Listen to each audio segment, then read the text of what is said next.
The phone rang while she was adjusting her black dress in the hallway mirror. "Don't wait up," she said, not looking at me. The dress was new. Silk, backless. A shade of black that absorbed light, instead of reflecting it. Funeral black. "For him?" I asked. She paused.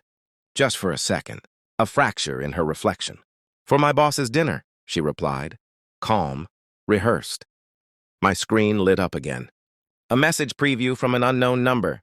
She's on her way. No name, no context. Just certainty. She picked up her purse. Her perfume lingered, sweet and sharp.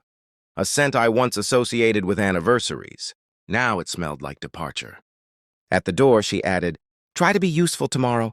If you want to join Thanksgiving, come wash the dishes." It wasn't said in anger. It was said in dismissal. The door closed softly. I stood there for a long moment. Then I lit the candles and texted someone else. "You can come now." I didn't discover her betrayal in one explosive moment. It seeped in. Late-night work calls, sudden gym memberships, a password change she claimed was automatic, and the black dresses, always black. The first time I noticed, I told myself I was insecure. Aging men invent ghosts to feel important. But ghosts don't leave lipstick stained. Wine glasses in the sink when they come home at 2 a.m. She stopped asking how my day was. Stopped touching my arm in public. Started referring to my investments as our safety net, while quietly moving money into an account I didn't recognize. Then came the call. Her voice, sharp through the speaker, when she thought she'd muted it. "Yes, I'm leaving him. Just not yet. Not yet." The cruelty wasn't in the affair. It was in the patience. She was waiting. Waiting for the right promotion. Waiting for the right leverage. Waiting until I was no longer necessary. I said nothing. I smiled at dinner. I passed her the salt. And I began to watch. Surveillance isn't dramatic. It's tedious. Bank statements, phone logs, calendar overlaps. I hired no private investigator. I needed no dramatic reveal. Patterns reveal themselves to those who sit still long enough. Her boss traveled often, but his secretary never did. Her boss hosted dinners, but she always worked late on nights he was out of town. The unknown number from that first night registered under a prepaid line. But prepaid lines still leave footprints. I followed them. Coffee shop Wi-Fi logs, parking receipts, a small boutique hotel 2 streets away from her office. She was careful, but not careful enough. One evening, she left her tablet open, a cloud folder, hidden beneath travel itineraries, photos, not explicit, just intimate, his hand on her waist, her head thrown back in laughter. A selfie in a room I recognized from the boutique hotel's website.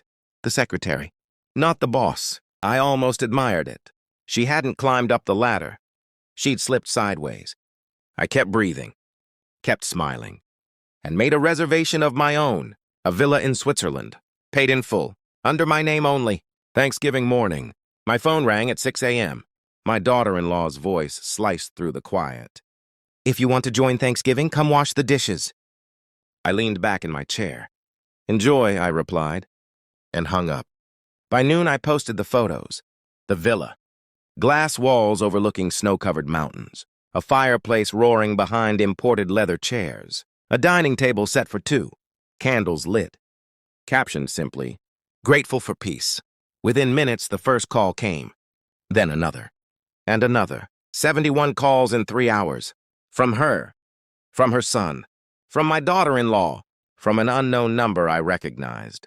When she finally came home that night, the black dress was wrinkled. Her mascara smudged. "You're leaving?" she asked, breathless. I handed her a folder. Printed bank transfers, hotel invoices, screenshots, and the deed transfer. I had moved everything. Every property, every account. Weeks ago, legally, cleanly. "You were waiting to leave," I said softly.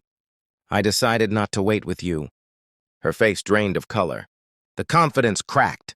"You're overreacting," she whispered. I tilted my head. "To which part?" The secretary arrived 10 minutes later. Invited. She stepped inside cautiously, heels clicking against marble. She looked younger in person, less certain. I poured wine, offered her a seat. My wife stood frozen near the staircase. "You told her?" my wife demanded. "No," I said calmly. "I invited her." The secretary glanced between us. Confusion, fear. You deserve to know, I continued, eyes on the young woman. You weren't the only one. Silence fell heavy. I slid my phone across the table. Messages. Dates overlapping. Promises duplicated. Plans recycled. My wife inhaled sharply. The secretary's hand trembled as she scrolled. He said he was leaving his wife, she murmured. So did she, I replied. My wife looked at me then. Not with rage, with panic. This was not the explosion she expected. There was no shouting, no shattered glass, just exposure. Calculated, complete. The secretary stood slowly. You both deserve each other, she said, voice hollow, and walked out. The door closed. Again, my wife sank into a chair. You ruined everything, she whispered. I shook my head. No, I ended it. That night, I slept alone in the villa's master bedroom. Not because I had to, because I chose to. She remained in the city house, surrounded by echoes, her phone still ringing. Her son calling about inheritance. Her daughter-in-law apologizing for the dishes. Too late. I felt no triumph. No joy, just clarity. Betrayal is not loud. It is methodical. So is revenge. I didn't scream. I didn't strike. I relocated. Assets. Power. Narrative. She wanted an exit strategy. I gave her one. Without me. The last message I received from her read, "We can fix this." I deleted it. Some things are not meant to be repaired. They are meant to be recognized and removed. I stood by the villa's glass wall, watching snow bury the footprints on the driveway. Clean, white, unmarked. For the first time in years, the silence didn't accuse me. It answered me. She wore black when she left. But I was the one who attended the funeral of us.